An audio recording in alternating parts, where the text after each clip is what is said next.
নমস্কার। গল্পের সাথে কিছুক্ষণে আমি আপনাদের সকলকে স্বাগত জানাচ্ছি। আজ যে গল্পটি আমি পাঠ করতে চলেছি, গল্পটির নাম হলো প্রথমা, আর এই গল্পটি লিখেছেন প্রতিভা বসু। আসুন তাহলে সকলে মিলে এই গল্পটা শুনে নেওয়া যাক। ব্রেকফাস্ট তৈরি করতে করতে গান করছিল ফ্রেড, আলফ্রেড মালটোফ, একাধারে পপ আর্টের গুরু এবং বিখ্যাত লোকসঙ্গীত গায়ক। ফ্রেড সুন্দর, মাথা ভর্তি সোনার মতো চুল, বড় বড় চোখ, সরু নাক, পাতলা ঠোঁট। বয়স 28 পেরিয়ে 29। প্রেমিকার সংখ্যা 29 দুগুণে 58। গ্রীষ্মের বিকেলে যখন খুব হাওয়া দেয়, দলে দলে ঝাঁকে ঝাঁকে যুবক যুবতীরা স্বেচ্ছাচারী হয়ে ঘুরে বেড়ায় ওয়াশিংটন স্কোয়ারে। ফুলের দোকানিরা তাদের দোকান উজাড় করে সব ফুল বাইরে এনে সাজায়। ফুটপাত ভরে ক্যাফের সারি বসে। পরিচারক পরিচারিকারা উদ্ভ্রান্ত হয়ে খাদ্যপানীয় পরিবেশন করে। সেই সময় পড়ন্ত সূর্যের তীব্র আলোয় ইজেল খাড়া করে পথের ধারে দাঁড়িয়ে ছবি আঁকে ফ্রেড। ছবি আঁকা দেখতে দাঁড়িয়ে যায় সবাই। অল্প বয়সী মেয়ের সংখ্যাই অধিক, তারা ছবির চেয়ে ছবি আঁকে এঁকেই দেখে বেশি। ফ্রেডও তাদের দেখে, চোখে মুখে প্রেম করে। একসঙ্গে 5-6 জন মেয়েকে ভুলিয়ে রাখে। প্রত্যেকেই ভাবে সেই একতম। আসলে মেয়েরা তার কাছে মশা মাছি। নেশাতেও তার জুড়ি নেই। মদ, গাঁজা, ভাং, চণ্ডু, চরস ইত্যাদি যতগুলো নাম স্বদেশে বিদেশে প্রচলিত আছে, তার যে কটা পায় নির্বিচারে গ্রহণ করে। এদিকে গাল ভর্তি দাড়ি, মাথা ভর্তি চুল, পোশাক যথাসম্ভব নোংরা, জীব অশ্লীল কথায় অনলস। ইদানিং এই খ্যাপামি তার আরও বেড়েছে। আর যত এইসব বাড়ছে, আগুনের পতঙ্গের মতো মেয়েরা ততই ঝাঁপ দিচ্ছে সেই অনলে। ছবিতে আঁকতে আঁকতে সূর্য যখন হেলে যায়, সেই অস্তগামী সূর্যের দিকে তাকিয়ে ফ্রেড ইজেল গোটোয়। গ্রিনিচ গ্রামেরই বাসিন্দা সে। একটি সুন্দর একতলা অ্যাপার্টমেন্টে থাকে। বাড়ি গিয়ে সেই সময় সে ডিনার খায়, তারপর আবার বেরোয়। এবার রংতুরির বদলে গিটার হাতে থাকে। একটু দূরে রাস্তা থেকে কয়েক ধাপ নেমে আধো অন্ধকার ঘরে তারস্বরে জ্যাজ বাজে। কোমর নাচিয়ে নাচিয়ে পায়ে তাল দেয় শ্রোতারা। চোখ নাচিয়ে শরীরের অর্ধাংশ উন্মোচিত রেখে ভারী চেহারার নিগ্রো মেয়ে পানীয় বেচে। জ্যাজের শব্দে লোক জমে সেখানে। সব আসন ভরে গেলেই জ্যাজ থেমে যায়। তারপরই হাতে গিটার নিয়ে আরফিউসের মতো অ্যালফ্রেড রঙ্গমঞ্চে অবতীর্ণ হয়। গিটারে ঝংকার তোলে, কণ্ঠস্বরে সুরে সুরধ্বনি বইয়ে দেয়। ভারী আওয়াজে গমগম করতে থাকে নিচু সিলিংয়ের আধো অন্ধকার ঘরটা। সবাই মোহিত হয়ে তাকিয়ে থাকে মুখের দিকে। গান গাইবার সময় তাকে একনিষ্ঠ দেখায়। মেয়েরা দুলে দুলে আহা উহু করে, যেন মূর্ছা যাবে এমনই ভাব। ফ্রেড তাদের চুমু ছুঁড়ে সান্ত্বনা দেয়, চোখ টেপে হাসি বিলোয়। তখন তার সোনালি চুলের ঢেউ কপালে দোলে, বিন্দু বিন্দু ঘাম জমে ওঠে সেখানে। মেয়েরা বুকে হাত দিয়ে আবেগ সংবরণ করে। তারই মধ্যে কেউ কেউ পণ করে এই কঠিন হৃদয় মানুষটিকে জয় করবেই করবে। তারা কাছে আসে, আলিঙ্গনে আবদ্ধ হয়, দিন রাত্রি লেগে থাকে পেছনে। তারপর একদিন বুঝতে পারে কাঙাল করে সরে পড়েছে অসৎ লোকটা। কিন্তু অসৎ লোকটার উপার্জন প্রায় গল্পকথার মতো সত্য, তাই আবার ভিড় জমতে দেরি হয় না। এই হচ্ছে মার্কিন যুক্তরাষ্ট্রের বিখ্যাত আলফ্রেড মালটোফ, এক ডাকেই যার নাম সবাই চিনে ফেলে। আসলে ফ্রেড জীবনটাকে একটা জুয়োর পাশা ছাড়া আর কিছুই ভাবে না। ভালোবাসায় তার বিশ্বাস নেই, ভালোত্বতে তার ততোধিক অবিশ্বাস। একসময় পিতৃমাতৃহীন বালক হয়ে যখন নাকে মুখে ধুলোবালি মেখে না খেতে পেয়ে ছেঁড়া পোশাক পরে ঘুরে বেরিয়েছে, জগৎটাকে তখনই চিনে ফেলেছে সে। একটু বড় হতে হতে নিজের নানা রকম ভগবান দত্ত বিদ্যাকে সে অনুভব করেছে। কিন্তু যে বিদ্যা চেষ্টা করে আয়ত্ত করতে হয়, ঝোঁক চেপেছে তারই ওপর। কি করে যে স্কুলের গণ্ডি ছাড়িয়েছিল ট্যাক্সি চালিয়ে, বাগান রক্ষক হয়ে ভ্যালের কাজ করে বিশ্ববিদ্যালয়ের উচ্চশিক্ষার দিকে হাত বাড়িয়েছিল, ভাবতে গেলে সেসব এখন স্বপ্ন। তখন জীবনটাকে এত অর্থহীন মনে হয়নি। একটা আশা ছিল সামনে, এখন তা নেই। সেই মানুষ এখন সম্পূর্ণ মৃত।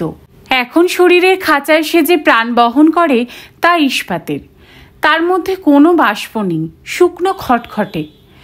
সে মনে করে বেঁচে থাকা আর মরে যাওয়া এই তো মাত্র দুটো ঘটনা, মাঝখানে সামান্য কয়েক বছরের দাপাদাপি। তার মধ্যে প্রেমেরই বা কতটুকু মূল্য, ভালোবাসা নামক বৃত্তিটারই বা কী দাম, আর সত্য মিথ্যা সততার মধ্যে বা কী তফাৎ। মানুষ নামক পশুদের সে খুব ভালো করেই দেখে নিয়েছে, দেখে দেখে সেও পশু হয়েছে।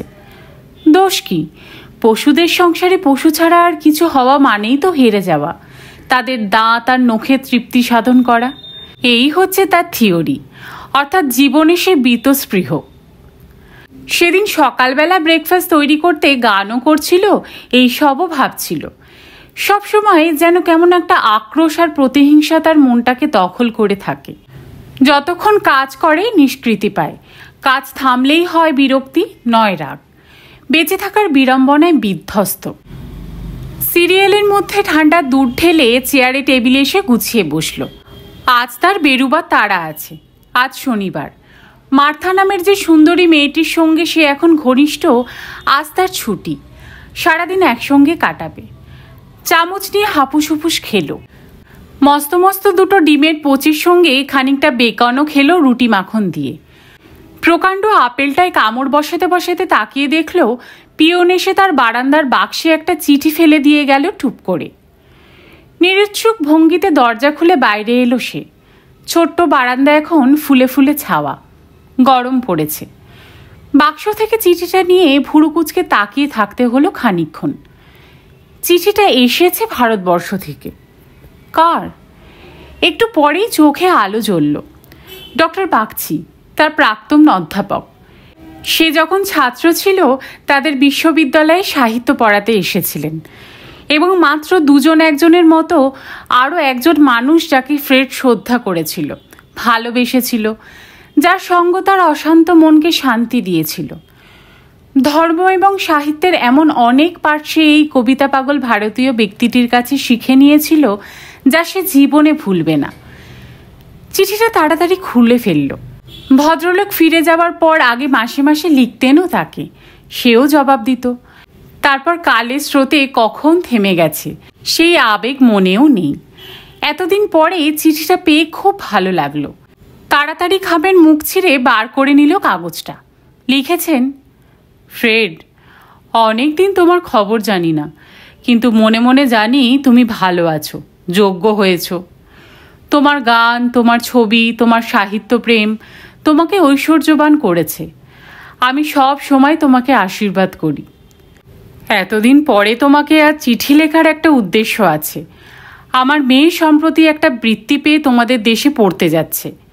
প্রথম গিয়ে অচেনা অজানা স্বজন বিরহিত দেশে তার নিশ্চয়ই খারাপ লাগবে। আমার মনে হয় তুমি যদি সময় করে তাকে একটু দেখাশোনা করো তার ভালো লাগবে। সে ক্যালিফোর্নিয়ায় যাচ্ছে।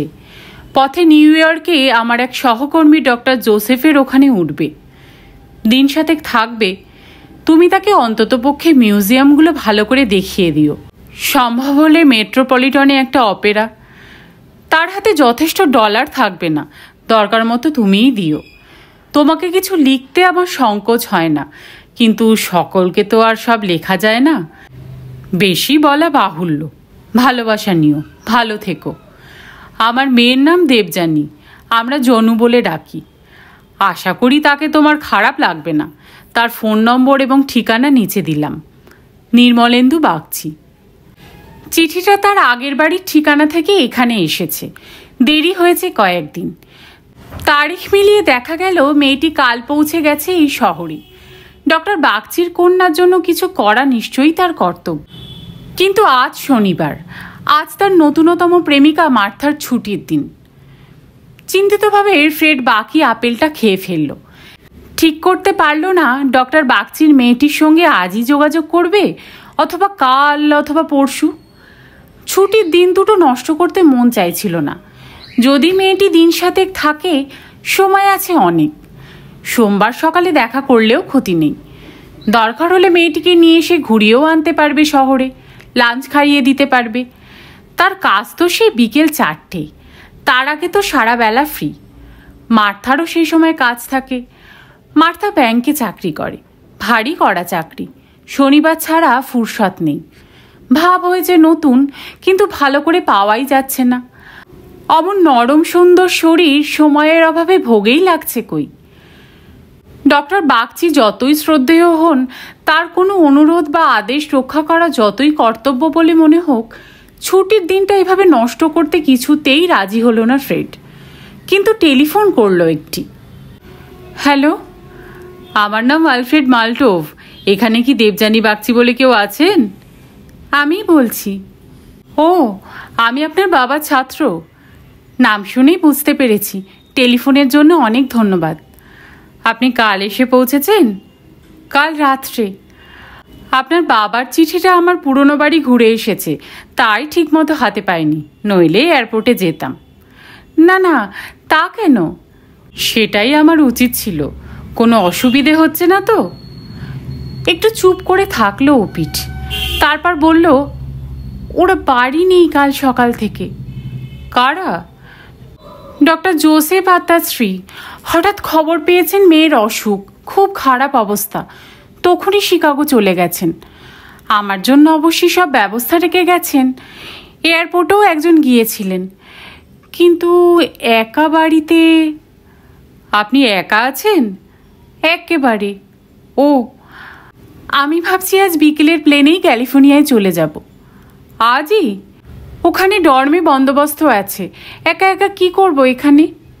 ফ্রেড এবার চোখ কুঁচকে মাথা নাড়ালো, পলকের জন্য ভাবলো, তারপর বলল, আচ্ছা দাঁড়ান, আমি আসছি। ফোন ছেড়ে দেওয়া মাত্রই ক্রিং ক্রিং করে বেজে উঠল আবার। মার্থা ফোন করেছে। কখন আসছো? আসছি না মানে? হঠাৎ একটা কাজ পড়ে গেল। ছুটির দিনে আবার কি কাজ? ভারতবর্ষ থেকে একটি মেয়ে এসেছে, দেখা করতে হবে। ভারতবর্ষ থেকে একটি মেয়ে এসেছে তো তোমার কি? আমার অধ্যাপকের মেয়ে, গুরুকৃত্য করা উচিত। তা বলে শনিবারে? ভেবো না, আজ বিকেলেই বিদেয় হবে। রাতটা দেবে তো? তোমার তো কেবল রাতেরই চিন্তা। রাত যদি এতই প্রিয়, তবে আমার প্রস্তাবটায় কান দিচ্ছ না কেন? রাত তো তবে হাতের মুঠোয়। সব হবে, সব হবে। তাহলে রাতে দেখা হচ্ছে, কেমন? তুমি বড় দস্যু। ফোন ফাটিয়ে ফ্রেড হাসল। ওয়াশিংটন স্কোয়ার থেকে ব্রুকলিন সাবওয়ের দয়ায় হুশ করে পৌঁছানো গেল। মাটির তলা থেকে ব্রুকলিন হাইটাসে উঠে এলো ফ্রেড। বাড়িটি বড় রাস্তার ওপরে, সুতরাং খুঁজতেও হলো না বেশি। 16 তলার ওপরে উঠে 25 নম্বর অ্যাপার্টমেন্ট। টোকানা দিতেই দরজা খুলে গেল। মনে হলো অত্যন্ত ব্যাকুলভাবে প্রতীক্ষা করছিল মেয়েটি। সম্ভাষণ শেষ করে ফ্রেড ঘরে এসে বসল। সুন্দর ঘরটি, জানালা দিয়ে একফালি সমুদ্র চোখে পড়ে। দেবযানী জড়সড় হয়ে বসল, ভঙ্গিটা বিব্রত। কোনো ভারতীয় মেয়ের সঙ্গে যদিও এই প্রথম দেখা নয় ফ্রেডের, কিন্তু তবুও তার প্রথমেই মনে হলো এর আগে যে দুটো মেয়েকে সে দেখেছিল তারা শাড়ি পরেছিল বটে, কিন্তু আর কোথাও অন্য দেশের কোনো ছাপ ছিল না। মনে হচ্ছিল এ দেশেরই কোনো মেয়ে শখ করে শাড়ি পরেছে। তাদের চুল ছাটা ছিল, রঙিন ঠোঁটে সিগারেট ছিল, ছোট্ট স্ট্র্যাপের বুকপিট কাটা জামা ছিল, মুখে গভীর প্রলেপ ছিল প্রসাধনের। ইংরাজি ভিন্ন ভাষা জানা ছিল না, এবং সেটা তারা নিজেরাই সগৌরবে ঘোষণা করেছিল। গায়ের রং অবশ্যই কালো ছিল, ওটুকুই মুছে ফেলতে পারেনি। সেই মেয়ে দুটির সঙ্গেও প্রেম জমেছিল ফ্রেডের। মেয়ে বলেই জমেছিল, ভালো লেগেছিল বলে নয়। এই মেয়েটির সঙ্গে দেখা গেল তাদের কোনো মিল নেই। মুখখানা বেশ একটা কাঁচা আর সরস লাবণ্যে ভরা, কপালে গোল করে একটি লাল টুকটুকে টিপ, লম্বা বেনি পিঠে ছড়ানো, গলায় সরু হার, হাতে মোটা বালা। তাহলে আপনি আজই চলে যেতে চান? ফ্রেড আলাপে প্রবৃত্ত হলো। কি আর করব, ওরা কেউ নেই। চোখ তুলে তাকালো দেবযানী। তার চোখের বড় বড় কালো পক্ষ মসৃণ গালে ছায়া ফেলল। ওরা না থাকলে কি হয়েছে? ফ্রেড উৎসাহ দিয়ে বলল, বাড়িটা তো আছেই, নিশ্চয়ই অন্যান্য বন্দোবস্তও আছে। তা আছে, এমনকি 1 সপ্তাহের খাবারও পর্যন্ত রেখে গেছেন ফ্রিজে। তবে আর কি, শহরটা ঘুরে দেখে যাবেন না তা কি কখনো হয়? ডক্টর বাগচি লিখেছেন অন্তত মিউজিয়ামগুলো যেন আপনাকে ঠিকঠাক দেখিয়ে দিই, কিন্তু চলেই যদি যান তবে কাকে দেখাবো? আমাদের কলেজ শুরু হয়নি এখনো। আমি ভাবছিলাম যে কদিন ক্লাস আরম্ভ হতে বাকি নিউ ইয়ারকেই কাটিয়ে যাব। খুব ভালো কথা। হলো কই? কেন? দেখুন না, সময় বুঝেই ওদের বিপদ হলো। কিন্তু বাড়িটা তো ওরা খুলে রেখে গেছেন, থাকার জায়গা তো আছেই। একা একা থাকবো কি করে? দোষ কি? একটা আস্ত ফ্ল্যাটে একা থাকা যায়? কেন যাবে না? সব বন্দোবস্তই তো আছে। তা থাকলোই, আমার ভয় করে না। ভয়? অনেকক্ষণ যেন বোধগম্য হলো না শব্দটা, তারপরই হেসে ফেলল। কি আশ্চর্য, আপনি ছোট নাকি যে ভয় করবে? এই বিদেশ বিভুঁইয়ে একা একটা ফ্ল্যাটে বাস করতে ভয় পাবে না, এটা দেবযানীর কাছে যত অসম্ভব, ফ্রেডের কাছে ততই সম্ভব। ছোট থেকেই তারা একা জীবনে অভ্যস্ত। আর শৈশব একা ঘরে ঘুমিয়ে, দরকার মতো একা একটা বাড়িতে কাটিয়ে বড় হয়ে ওঠে। এই ভয় তাদের মগজে ঢোকে না। দেবযানী খুব সরলভাবে বলল, কাল সারা রাত আমি ঘুমোইনি। কত রকম যে শব্দ হয়েছে। আমি কি আগে কখনো একা থেকেছি? একা বাড়িতে তো দূরের কথা, একা ঘরেও কখনো ঘুমোইনি। সে কি? আমি আর আমার বোন এক ঘরে শুতাম। তাহলে বোঝা যাচ্ছে আপনি খুব বীর পুরুষ। কিন্তু ভয়টা কিসের? কি জানি, দরজা ভেঙে চোর ডাকাত ঢুকবে, অত সব জানি না। মৃত আত্মারা চারপাশে ঘুরে বেড়াবে। ওরে বাবা! ফ্রেডের হাসি উচ্চগ্রামে উঠল। দাড়িতে হাত বুলিয়ে বলল, আমাকে দেখে আবার ভয় পাচ্ছেন না তো? একটু হাসল দেবযানী। বাবার বর্ণনার সঙ্গে কিন্তু সবটা মিলছে না। কি বর্ণনা দিয়েছিলেন উনি? উনি 5 বছর আগেকার একটা শান্তশিষ্ট যুবকের কথা বলেছেন। কিন্তু আমি জানতাম শখের ভিখিরি বিট সম্প্রদায়ের আপনি গুরুদেব। কি? হাওয়াটা তো আমাদের দেশেও গেছে কি না? আমি আপনার বাবার ছাত্র, এছাড়াও আমার যে একটা অন্য পরিচয় আছে তা কি আপনি জানতেন? ছবি এঁকে, গান গেয়ে, দেশে বিদেশে মান সম্মান উপার্জন, প্রতিপত্তি কিছুই তো আপনার কম নেই। তবু এই কিম্ভূত কিমাকার মার্কা বৃত্তিটা কেন ধরে রয়েছেন, এটা আমার বুদ্ধিতে আসে না। অথচ আপনার গান কি মধুর। আমার কাছে আপনার 2খানা রেকর্ড আছে। আমাদের দেশের একজন আধুনিক কবির ঘরে আমি আপনার আঁকা ছবিও দেখেছি। ভারতবর্ষেও তাহলে আমার খ্যাতি পৌঁছেছে। গুণযোগ্যতার খ্যাতি মুখভর্তি দাড়ি না রাখলেও পৌঁছয়। ইচ্ছাকৃত নোংরা ছেঁড়া জামা কাপড় না পরলেও কিছু আকর্ষণ কমে যায় না। একটু থমকালো ফ্রেড। তার ঔদ্ধত্য, অন্যকে অকারণে আহত করার আক্রোশ, যথেচ্ছাচার প্রকাশ, সব কিছুতেই একটু ধাক্কা লাগলো। প্রথম পরিচয়েই হাজার হাজার মাইল দূরের একটি ছোটোখাটো মেয়ে এমন 5 কথা শুনিয়ে দেবে তাকে, তা সে ভাবেনি। প্রসঙ্গ বদলে বলল, ডক্টর বাগচি ভালো আছেন? যথাসম্ভব। যথাসম্ভব কেন? বাবার একটা স্ট্রোক হয়ে গেছে, খুব সাবধানে থাকেন। ওই জন্যই তো আমি আসতে চাইনি, তবু জোর করে পাঠালেন। আমি অনেক দিন খবর নিতে পারিনি। ওর মতো ভক্তিভাজন খুব কমই আছেন আমার জীবনে।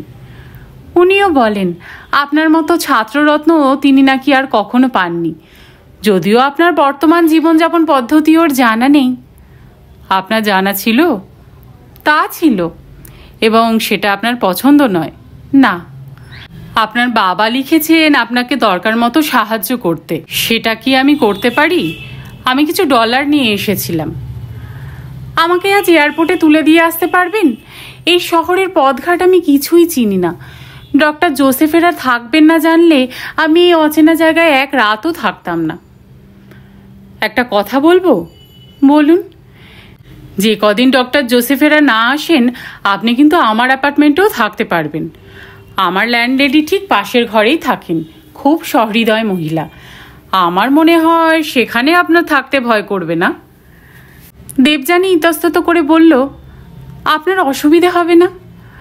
আমার কিসের অসুবিধে? কাছেই আমার বন্ধু থাকেন, আমি সেখানে গিয়ে থাকবো রাত্রিবেলা। তার চেয়ে আমার চলে যাওয়াই ভালো। এই শহরটাতে আমার নিবাস। আপনি ডক্টর বাগচির মেয়ে, কেবলমাত্র থাকার অসুবিধার জন্য আপনাকে বিদায় দিয়ে আসবো, সেটা আমার ভালো লাগছে না। আমি অনুরোধ করছি আপনি আমার অতিথি হন, আমি খুব খুশি হব। তবু চুপ করে রইল দেবযানী। কি ভাবছেন? ভাবছি যাব না থাকবো। থাকুন। বাবার কাছে শুনে শুনে এই নিউ ইয়র্ক শহর আমার প্রায় মুখস্থ, অথচ শুধু মাটি ছুঁয়ে চলে যাব, কিছুই দেখব না, ভালো লাগছে না। কিন্তু তা বলে যার বাড়ি তাকে গৃহছাড়া করে নিজে কায়েমি হব, তাও মনোপুত নয়। আপনার বাবা আমাকে যখন দেখেছিলেন আমার চালচুলো কিছুই ছিল না। থাকলে মনে হয় তিনি আপনাকে তার ছাত্রের বাড়িতেই উঠতে বলতেন, আমাকে উনি বিশ্বাস করতেন। অবিশ্বাসের প্রশ্ন উঠছে কোথায়? আপনার চোখে মুখে? কখনো না। তাহলে চলুন এখনই নিয়ে যাই। এখনই? আর কি জন্য ভয় পেতে একা একা বাড়িতে পড়ে থাকবেন? চোখে চোখে হাসল ফ্রেড। দেবযানীও উঠল, কিন্তু ভেতরের ঘরে গিয়ে একটু দ্বিধা বোধ করল। এই প্রিয়দর্শন লোকটি বাবার যতই প্রিয় ছাত্র হোক, যত গুণী থাক, গানের রেকর্ডের সমাদর যতদূর বিস্তৃতই হোক, যাতে সে বিট। কি জঘন্য পোশাক, কি নোংরা দাড়ি, চেহারাটাকে কি করে রেখেছে! এই কতগুলো সং তৈরি হয়েছে জগতে বটে, এরা বিগড়েছে ঐশ্বর্যের চাপে, সমাজের কঠিন নিয়ম শৃঙ্খলে। কিন্তু ওই দুঃখপীড়িত বাংলাদেশে কি করে যে এদের প্রাদুর্ভাব হলো কে জানে। নেশা করতে লজ্জা নেই, অদ্ভুত এক বিকৃত জীবন। সুধেন্দুকে মনে পড়ল, বিয়ে পড়াকালীন তার সহপাঠী ছিল। প্রথমে কমিউনিস্ট হলো, তারপর কখন জানি পদ্য লেখা ধরে বিট হলো। দিনের বেলা নেশা করে ট্রামে উঠছিল, একদিন ধাক্কা মেরে নামিয়ে দিল কন্ডাক্টর। এদেরই কত বড়াই। ও ঘরে ফোন ঘোরাবার শব্দ হলো।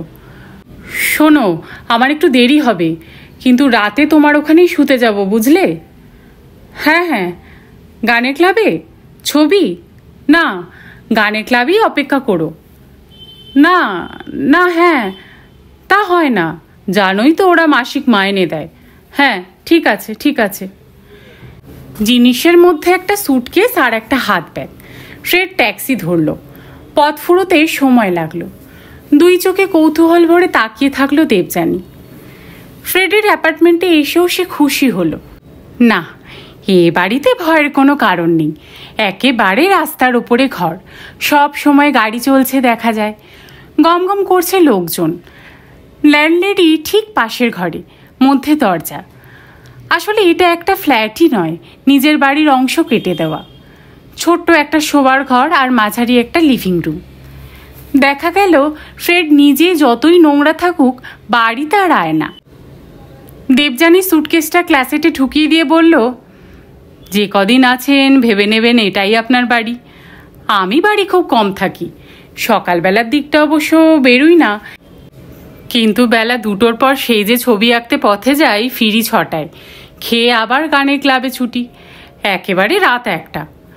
দরকার হলে সকালেও বাইরে থাকতে পারি, আর রাত্রে তো থাকবই না। বাড়ি বলি মিসেস মিলার ঘরে ঢুকে অবাক চোখে দেখতে লাগলেন দেবযানীকে। বেশ খুশি হলেন পোশাক দেখে। বাঙালি মেয়ের বিনীত ভঙ্গিও তাকে মন্দ আকৃষ্ট করল না। আদর আপ্যায়নে ত্রুটি করলেন না কোনো। দেশের আত্মীয় বন্ধু পরিবৃত দেবযানী এই পরিবেশে একটু যেন স্বজনের গন্ধ পেল। ফ্রেড তাকে সেদিন দুপুরেই অনেক জায়গা ঘুরিয়ে আনলো, বাইরে ডিনার খাওয়ালো, বাড়ি ফিরে বাড়িওয়ালির হাতে সমর্পণ করে বিদায় নিল রাত্রির মতো। গানের ক্লাবে গিয়ে দেখলো মার্থা কথা মতো অপেক্ষা করছে সেখানে। দেখা মাত্রই আলিঙ্গনবদ্ধ হয়ে সে চুমু খেলো ফ্রেডকে। এই প্রথম সে রাত্রির জন্য প্রস্তুত করেছে নিজেকে। 3 মাস পরে ধরা দিচ্ছে। মার্থা সুন্দরী, সুচতুর। ফ্রেডকে এর আগে অন্য কোনো মেয়ে 3 মাস ধরে এমন নাকে দড়ি দিয়ে ঘোরাতে পারেনি। ফ্রেড যদি ঘুরেছে ডালে ডালে, সে ফিরেছে পাতায় পাতায়। সে জেনেছে ফ্রেডকে আটকাবার জীবনকাঠি কোথায়। বিয়ের প্রস্তাব অনেক আগেই করেছে, ফাঁদে ফেলার চেষ্টা করেছে। কোনো রকমে একটা সন্তান যদি এসে যায় পেটে, তাহলে কি আর নিস্তার পাবে? সেদিন মন মাতিয়ে গান করল ফ্রেড, তার স্বরচিত গান। শনিবারের রাত, ভিড় জমেছিল খুব। মেয়েরা পাগলের মতো ঘিরে ধরল। সব ছাড়িয়ে মার্থার সঙ্গে একা হতে রাত বেড়ে গেল অনেক। হাত ধরাধরি করে পার্কের ভেতর দিয়ে তারা হাঁটতে লাগলো। আবদার করলো মার্থা, একটা গাড়ি কেনো ফ্রেড, এই যে তোমার জেদ, যেমন তেমন থাকবে, এটা ছাড়ো। এসব লোক দেখানো গরিবিয়ানা তোমায় মানায় না। সবাই জানে রোজগার তোমার কত পর্বত প্রমাণ। সবাই ভুল জানে। আমিও ভুল জানি। তুমি আমার কি জানো? জানি মাসের শেষে তুমি কত ডলার উপার্জন করো। তাই জেনেই বোধহয় আমাকে ভালোবেসেছো। তুমি পথের ভিখিরি হলেও আমি তোমাকে এমনই ভালোবাসতাম। তাই নাকি? সত্যি। অনেক ধন্যবাদ। ফ্রেড, বলো, আজ তোমার রোমাঞ্চ হচ্ছে না কেন? আজ আমাদের প্রথম মিলন হবে। ও, তোমার কি হয়েছে? কিছু না। তবে উৎসাহ নেই কেন? বিছানার জন্য সঞ্চয় করছি। ভারী অসভ্য। মার্থা গলে গেল। মার্থাও ওয়াশিংটন স্কোয়ার থেকে খুব দূরে থাকে না। ধীরে ধীরে হাঁটতে হাঁটতেই তারা পৌঁছলো এসে। দরজা খুলে মার্থা অন্ধকারেই একবার আলিঙ্গন করলো, তারপর আলো জ্বালালো। মার্থা আজ সেজেছিল সুন্দর করে। মাথার উইগ খুলে গেল বাথরুমে মুখের রং তুলতে। ফিরে এসে আস্তে আস্তে জামা কাপড় ছাড়তে লাগলো। ক্ল্যাসেটের সামনে দাঁড়িয়ে আর চোখে লক্ষ্য করতে থাকলো ফ্রেডকে। বারে বারে তাগাদা দিলেও প্রস্তুত হয়ে শুয়ে পড়ার জন্য, কিন্তু ফ্রেড বসেই রইল। কি ভাবছিল কে জানি। অনেকক্ষণ একা বিছানায় শুয়ে শুয়ে মার্থা দুঃখে, অপমানে, হতাশায় নিঃশব্দে মাথা ঘুরতে লাগলো। তারপর কখন ঘুমিয়ে পড়ল। আর সকালে ঘুম ভেঙে দেখলো ফ্রেড চলে গেছে। নিজের প্রবৃত্তিকে দমন করার অভ্যাস বহুকাল ছেড়ে দিয়েছে ফ্রেড। মার্থার শরীরের জন্য তার কম তৃষ্ণা ছিল না এতদিন, কিন্তু রাত্রে সেই হঠাৎ তার ছাত্র জীবনের কথা মনে পড়ে গেল। আসলে সেই তখন থেকেই তার চরিত্রের মধ্যে একটা প্রবল অশান্তি লুকিয়েছিল। নিজেকে শিক্ষিত করার জন্য, উঁচু সমাজে তোলার জন্য যে প্রাণান্তকর পরিশ্রম তাকে করতে হয়েছে, হয়তো তারই প্রতিক্রিয়া সেই অশান্তি। সেই সময়ে পরিশ্রমের সীমাহীনতায় তার লণ্ডভণ্ড করে দিতে ইচ্ছে করেছে সমাজটাকে। ছবি সে চিরদিনই আঁকে, তার গানও আবাল্যের সঙ্গী। কিন্তু ছবি এঁকে গান গেয়ে ঠিক এভাবে দিন চালাবে এমন স্পৃহা তার ছিল না। বিয়ে পড়তে পড়তে আর পড়া হলো না। কঠিন অসুখ করল। আর অসুখ থেকে উঠেই পয়সার জন্য ছবি আঁকতে বসলো ফুটপাতে। আঁকত পোর্ট্রেট, হাতে হাতে পয়সা। মুঠো ভরে উঠতে দেরি লাগলো না। তারপর পপ আর্টের প্রবর্তক হয়ে বিট হলো। গিটার বাজিয়ে, পায়ে তাল দিয়ে, অঙ্গভঙ্গি সহকারে গানের উৎপত্তিও এই ফুটপাতেরই ওপর। ভিড় জমল খুব। খ্যাতি হলো, পাশে অখ্যাতি। প্রশংসার পাশে নিন্দা, ভালোবাসার পাশে ঘৃণা, ঈর্ষাই সব। আর হলো অর্থ। সঙ্গে সঙ্গে পতঙ্গের মতো যুবতীরা ঝাঁপ দিল সেই আগুনে। অদ্ভুত একটা জেদ হলো তখন। যত জেদ হলো তত মজা। নোংরা ছেঁড়া কাপড় চোপড় ছাড়া এতদিন পোশাকই জোটেনি। চুল ছাটার দাম অবস্থার অতিরিক্ত বলেই তা বাড়তে দিতে হয়েছে। দাড়ি কামাবার ব্লেডেরই বা মূল্য মন্দ কি? এগুলোকেই সে ভূষণ করে বিধাতা পুরুষের মতো এক এক দলের এক এক রকম প্রতিক্রিয়া দেখে বিজ্ঞ হতে লাগলো। হাতের কাছে যত মেয়ে পেল ছিঁড়ে খুঁড়ে দেখে নিল তাদের নারী নক্ষত্র। শেষ পর্যন্ত তার ভীষণতাই তার আকর্ষণ হয়ে দাঁড়ালো। এই তো শুয়ে আছে এক মেয়ে, নধর শরীর প্রায় নগ্ন করে এলিয়ে দিয়েছে বিছানায়। তাকে প্রলোভিত করছে, তাকে ছলে বলে কৌশলে আয়ত্ত করে বিয়ে করতে চাইছে। কিন্তু এই জীবনসঙ্গিনী নিয়ে সে কী করবে? কদিন ঘর করতে পারবে? কেমন করে ভালোবাসবে এই স্বার্থান্বেষী শরীরটাকে? নিজের ওপরে হঠাৎ কেমন ঘেন্না হলো তার। অস্থির লাগলো বসে থাকতে। নিঃশব্দের দরজা খুলে বেরিয়ে গেল রাস্তায়। আলো ফুটেছে একটু একটু, একটু একটু শীত করছে। অনুভূতিটা ভালো লাগলো, পবিত্র লাগলো। আবার সে হাঁটতে লাগলো পার্কের দিকে। তবু রক্ষা এ পাড়াটা বিট পাড়া। যত রাত হোক, যত ভোর হোক, যে পোশাকেই হোক, তুমি স্বাধীন। কেউ তোমাকে কিছু বলবে না। সারা নিউ ইয়র্ক শহরের কারাগারে এই একটি জানালা। পার্কে ঢুকে বেঞ্চিতে হেলান দিয়ে গান করতে করতে সে ঘুমিয়ে পড়ল। রাত্রিটা ভালোই কাটলো দেবযানীর। সকালে উঠে কি করবে ভাবতে ভাবতে সে উনুনের কাছে এসে দাঁড়ালো। লিভিং রুমের সঙ্গেই কিচেনেট। ফ্রিজ খুলে দেখলো একবার। দেয়ালের আলমারি খুলে জেনে নিল কোথায় কি আছে। অবাক হয়ে গেল। একলা একটা মানুষ, কি গুছানো সংসার। থরে থরে কত জিনিস, কত খাবার, শিশি ভর্তি সুজি ময়দা পর্যন্ত। সুজি ময়দা দিয়ে কি করে এরা? লুচি হালুয়া খেতে জানে নাকি? মিসেস মিলার এলেন খবর নিতে। তিনি বললেন, গরম জলে সুজি ঢেলে আমরা সিরিয়াল খাই, মাংস ভাজতে ময়দার কোটিং দিই, কিন্তু চাকি বেলুন আছে কি করতে, তবে যদি লুচি ভাজা না হয়। মিসেস মিলার তারও একটা অন্য ব্যাখ্যা দিলেন। দেবযানী বলল, তাহলে আমি আপনাদের একটা ভারতীয় ব্রেকফাস্ট দিই কেমন? আমাদের মানে আমাকেও নাকি? নিশ্চয়ই। বাড়ির মালিকের বিনা অনুমতিতেই মিসেস মিলারকে নিমন্ত্রণ করে বসল সে। মিসেস মিলারের মুখে আর হাসি ধরল না। তারপর লুচি আর হালুয়া তৈরি করলো, অমলেট ভাজলো। মাঝে মাঝে চকিত হতে লাগলো ফ্রেডের জন্য। তার জন্যই ফ্রেড বাড়ি ছেড়ে কোথায় রাত কাটাতে গেছে। মনে মনে কৃতজ্ঞ না হয়ে পারল না। হয়তো সেই জন্যেই আনাড়ি হাতে এই ভোজের ব্যবস্থা। পার্কের বেঞ্চিতে বসে আর কতক্ষণ ঘুমোনো যায়। তাড়াতাড়ি বাড়ি ফিরল ফ্রেড। তাছাড়া অতিথি বাড়িতে আছে, আপ্যায়ন করতে হবে তাকে, সকালের খাবার তৈরি করতে হবে, কিছু কেনাকাটা আছে। কিন্তু চাবি ঘুরিয়ে ঘরে ঢুকে অতিথিকেই তার জন্য খাবার সাজিয়ে অপেক্ষা করতে দেখে সে অবাক হলো। এটা আশা করেনি। মিসেস মিলার বসেছিলেন চেয়ারে, হেসে বললেন, আজ আমারও নিমন্ত্রণ তোমার ঘরে, ভারতীয় রান্নার গন্ধ পাচ্ছ তো? দেবযানী তাড়াতাড়ি পরিবেশনে ব্যস্ত হয়ে পড়ল। কেমন করে লুচির সঙ্গে ডিম মুড়ে খেতে হয়, কেমন করে হালুয়া খেতে হয় বুঝিয়ে দিল। কফি দিল, ফল ছাড়িয়ে দিল। সবশেষে বাসন মাজা নিয়ে একচোট ঝগড়াও করলো ফ্রেডের সঙ্গে। তার যুক্তি, বাড়িতে একজন মেয়ে থাকতে এসব কাজে একমাত্র তারই অধিকার। মিসেস মিলার হাত বাড়াতে এলে বলল, আপনি গুরুজন, অতএব আপনার কথা তো ওঠেই না। বয়সের এই সম্মান বড় একটা পাননি জীবনে। মিসেস মিলার অভিভূত হলেন।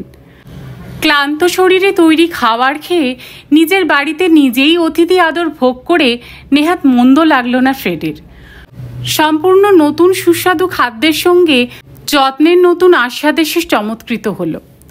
হেসে বলল, হা হা হা হা, ভাগ্যিস ডক্টর জোসেফেরা এখানে নেই। ভাগ্যিস দয়া করে এই হতচ্ছাড়া মানুষটার বাড়িতে এসে তাকে ধন্য করলেন। তা না হলে এমন সুপ্রভাত আর জীবনেও হতো না। দেবযানী বাসন ধুয়ে সাজিয়ে রাখতে রাখতে বলল, যত অত্যাচার তো দেখছি ভগবান দত্ত চেহারাটারই ওপর। সংসার দেখলে কার সাধ্য হতচ্ছাড়া বলে? আমি কিন্তু অত গুছিয়ে কাজ করতে পারবো না। বলেন তো আপনার অনারে দাড়িটা কামিয়ে ফেলি। বাড়িতে একজন মেয়ে এসে অতিথি হয়েছেন, কেবলই মনে হচ্ছে তার জন্য বিশেষ কিছু করি। খুব ঠিক কথা। দেবযানী ঘুরে দাঁড়িয়ে সলজ্জভাবে হাসল। শুধু দাড়ি নয়, সযত্নে রক্ষিত ছেঁড়া ময়লা পোশাকটাকেও এবার বর্জন করুন। এগুলো তো ভান ছাড়া আর কিছুই নয়। আপনার চেহারায় কিন্তু ভান মানায় না। কি মানায়? সাধুতা, সততা। সত্যি? দুপুরে আপনি কি খান? আমি কি রকম লোক তা কি আপনি জানেন? আচ্ছা, এখানে চাল পাওয়া যায়? একজন মানুষের চরিত্র আপনি যতদূর খারাপ ভাবতে পারেন, আমি ঠিক তাই। এমন কোনো অপরাধ নেই যা আমি করতে পারি না। খুনটা বোধহয় বাকি আছে। সমস্ত রকম নেশা যত নাম আছে জগতে, সব আমি খাই, পান করি। তাহলে এক কাজ করুন, মন্দ কাজ আর করবেন না। আর নেশা শুনেছি মানুষকে বুদ্ধিভ্রষ্ট করে। বুদ্ধির মতো দামি জিনিসটাকে তো হাতছাড়া করা নেহাত বোকামি। সুতরাং ওটা বাদ দিন, ব্যাস, তবেই ফুরিয়ে গেল। ঠাট্টা নয়। তা ঠাট্টা কেন? সমাধান করে দিলাম। এখন বলুন, এদেশে চাল পাওয়া যায় কি না? যায়। ফ্রেড গম্ভীর। মাছ? বাজারে যেতে চান তো নিয়ে যেতে পারি। চলুন। মোট বইতে হবে? যা একজনের পক্ষে বেশি তেমন ভার আনবেন না। আমি হলাম অবলা মহিলা, আমি খালি হাতে গল্প করতে করতে ফিরব। মোট বইবেন আপনি। মাথায় চিরুনি বুলিয়ে ব্যাগ নিয়ে প্রস্তুত হলো সে। সহজ স্বচ্ছন্দ ভঙ্গি, তার উপরে এই নিরাভরণ প্রস্তুতিটুকু আরও মনোরম। ফ্রেড উপভোগ করল মনে মনে। চাইলে কিনা পাওয়া যায় নিউ ইয়র্ক শহরে। পছন্দ মতো সব কিনে রান্নার উৎসাহ বেড়ে গেল দেবযানীর। ফ্রেড বলল, তাহলে আপনি রান্নাই করুন, শহর দেখার দরকার নেই। শহর দেখাতে হলে খেতে হয় না এমন তো আমি কখনো শুনিনি। বাইরে খাবো। ঘরে তবে আমি আছি কেন? রান্নার জন্য? নিশ্চয়ই। আপনি কি চিরকাল থাকবেন? চিরকাল বলে কিছু নেই। চিরকাল মানুষও বেঁচে থাকে না। কিন্তু এই সংসারে আপনি পলক মাত্র। সেটুকুও মিথ্যে নয়, কখনোই না। গলায় জোর দিল ফ্রেড। দেবযানী সহাস্যে বলল, তবে আমার বাড়িতে আপনি অতিথি, আমি আপনাকে কাজ করতে দেব না? কাল রাত্রিবেলায় বাবাকে চিঠি লিখে দিয়েছি, তার ছাত্ররত্নটির বাড়িতে অতিথি হয়ে এসে কেমন দখল করে আছি সব। আপাতত আমি যখন এখানে রাত্রিবাস করছি, আমিই বাড়ির মালিক। আপনি আসবেন, খাবেন, আর আমার আদেশ মতো চলবেন। বাহ, চমৎকার ব্যবস্থা। তাহলে আর সুখের সীমা কি? সুখী সুখী মুখে ফ্রেড লম্বা ডিভানটিতে আরাম করে বসল। আস্তে আস্তে বেড়ে উঠল বেলা। দেবযানী স্নানে তাড়া দিল। প্রায় 3 দিন পরে স্নান করতে গিয়ে শুধু স্নানই করল না, দাড়ি গোঁফ দিব্যি ছেটে ধোপাদুরস্ত পোশাক পরে একেবারে ফিটবাবু হয়ে খেতে বসল। নিচু হয়ে খাবার ঠিক করতে করতে মুখ তুলে দেবযানী অবাক। আরে, রাজপুত্র তাহলে অভিশাপ মুক্ত হলো এতদিনে? হাসতে লাগলো সে। ফ্রেড কিন্তু লজ্জায় চুপ। দুপুরে বেরিয়ে সুন্দর শাড়ি পরা সুন্দর মেয়েটির পাশে পাশে পরিচ্ছন্ন পোশাকে পরিচ্ছন্ন চেহারায় হাঁটতে সেদিন খুব ভালো লাগলো ফ্রেডের। ঝাপসা ঝাপসা রোদে, দুরন্ত হাওয়ায়, আকাশের নীলে সেদিন কোনো অশান্তি ছিল না। বিকেল পেরিয়ে ঘরে ফিরল রাত্রিরে। ঘর এখন তার শূন্য নয়, ঘরে তার সঙ্গী আছে। যে সঙ্গী পরিহাসপটু, সুশিক্ষিত, সেবাপরায়ণ, যার মনে এই জগতে বাস করেও কোনো অবিশ্বাসের ছায়া ফেলতে পারেনি, কোনো বিকার বাসা বাঁধতে পারেনি, কোনো পাপবোধ এক তিল জায়গা অধিকার করে নেই। আলফ্রেড মাল্টোভের জীবনে এই প্রথম সন্ধ্যা, যেদিন সে সুস্থ শরীরে বাড়িতে বসে রইল, কিছু না করেও কোনো যন্ত্রণায় বিধ্বস্ত হলো না। একসময় ঘড়িতে চোখ বুলিয়ে উঠে দাঁড়ালো সে। 10:30। এবার যেতে হয়। কিন্তু কোথায় যাবে?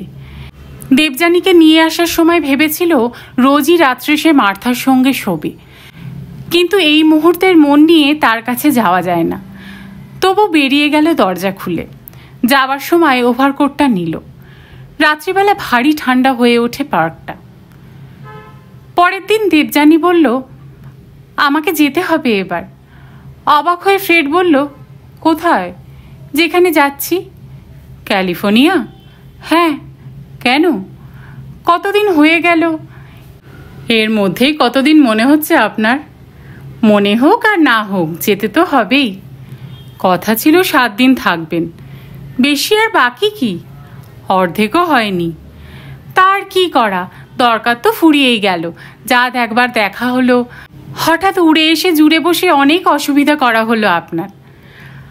আপনার বাবা লিখেছেন আপনার এখানে থাকার মেয়াদ 7 দিন। আপনার কথা শোনার জন্য আমি তার অবাধ্য হব না। কি মুশকিল, কিছু করবার না থাকলেও থাকতে হবে নাকি? কিছু করার নেই বলল কে আপনাকে? আর কি দেখব বলুন?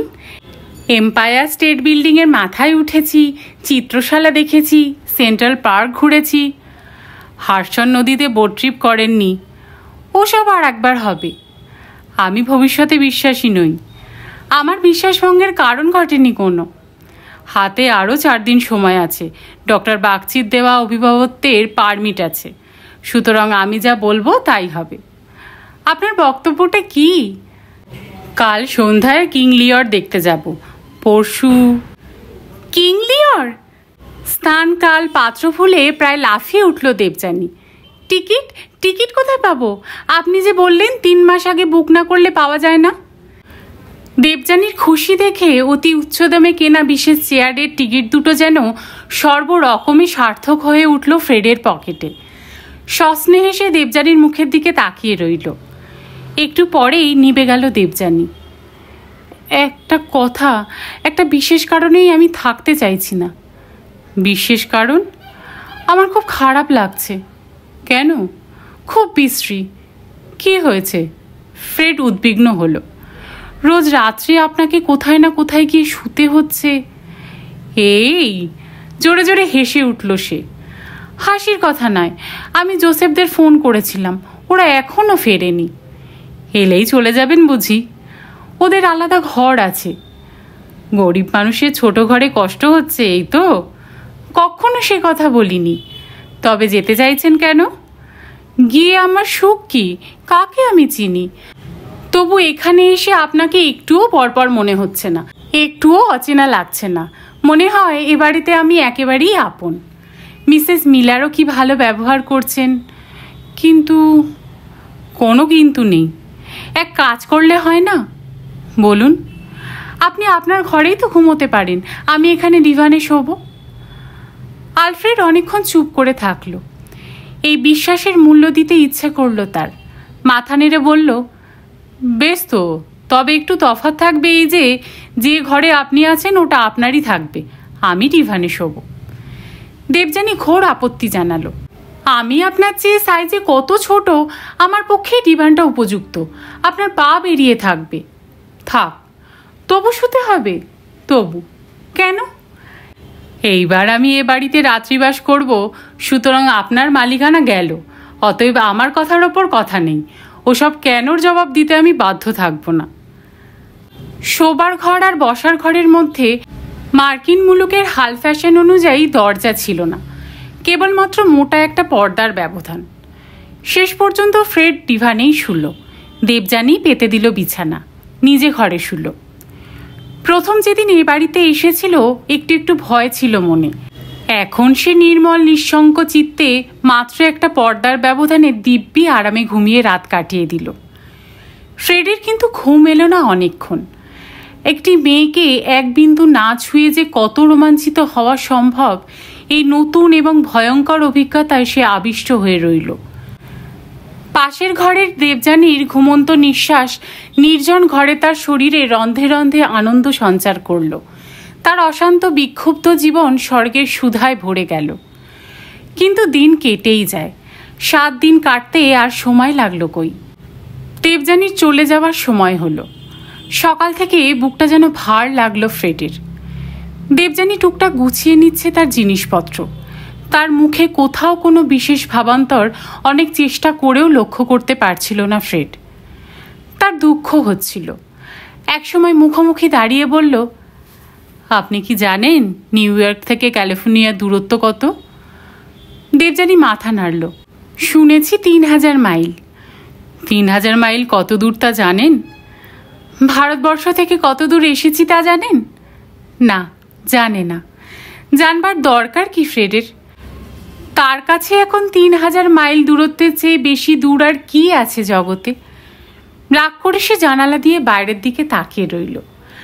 রাত 8টায় প্লেন ছিল। অনেকটা আগেই দেবযানী ব্যস্ত হয়ে চলে এলো এয়ারপোর্টে। কি বিশাল এয়ারপোর্ট! আসবার দিন সে কিছুই দেখেনি।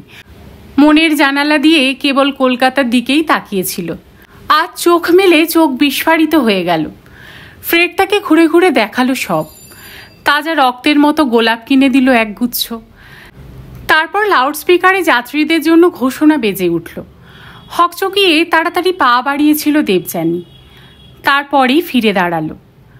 মুখ তুলে তাকালো ফ্রেডের দিকে। আস্তে জলে ভরে উঠল দুটো বড় বড় চোখ।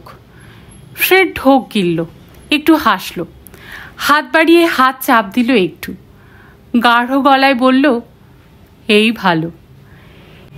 এরপরে প্লেন যতক্ষণ না আকাশে উঠল দাঁড়িয়ে রইল। তার চোয়াল ব্যথা করছিল।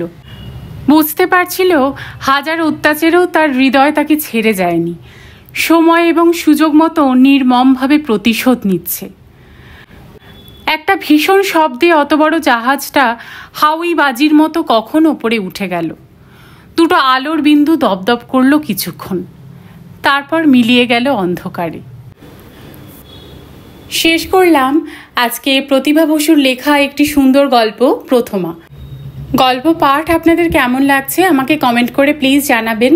আর যদি ভালো লাগে তবে গল্পটাকে একটা লাইক করে দেবেন, আর পারলে প্লিজ ফ্রেন্ডস আর ফ্যামিলির সাথে একটু শেয়ার করে দেবেন। চ্যানেলে যদি আজ নতুন হয়ে থাকেন তবে চ্যানেলটাকে একটু সাবস্ক্রাইব করে নেবেন, আর পাশে থাকা যে বেল আইকনটি আছে তার অল নোটিফিকেশন অন করে নেবেন। এরকম আরও নতুন নতুন গল্প নিয়ে আমি চলে আসবো আমাদের এই চ্যানেলে। ততদিন সকলে ভালো থাকবেন, সুস্থ থাকবেন, এবং সকলকে গল্প শোনার জন্য অনেক ধন্যবাদ।